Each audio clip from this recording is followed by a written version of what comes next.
তো গাইস, তো আজকে রাজার সাথে একটা গেম খেলবো।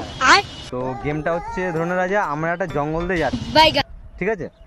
তো জঙ্গল দিয়ে যাচ্ছি, তো জঙ্গলটা খুবই গভীর। তো জঙ্গলের মাঝখানে একটা আপেল পেলাম কুড়িয়ে। তুই খেয়ে বেরিয়েছিস সকালবেলায়, আর আমি কিছু খাইনি। তাহলে আপেলটা প্রথমে কে খাবে? তুই খাবি। তাহলে আপেলটা প্রথমে আমি খেলাম। ধরুন আবার আপেলটা খাওয়ার পরে আমরা কিছুক্ষণ অনেকটা যাওয়ার পরে দেখা যাচ্ছে একটা লোহার ফালা পেলাম।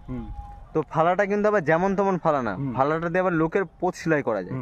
তাহলে আমি খেয়েছি, তাহলে পোতটা তাহলে সেলাই হবে কার? আমার কেন হবে বে? তোর হবে।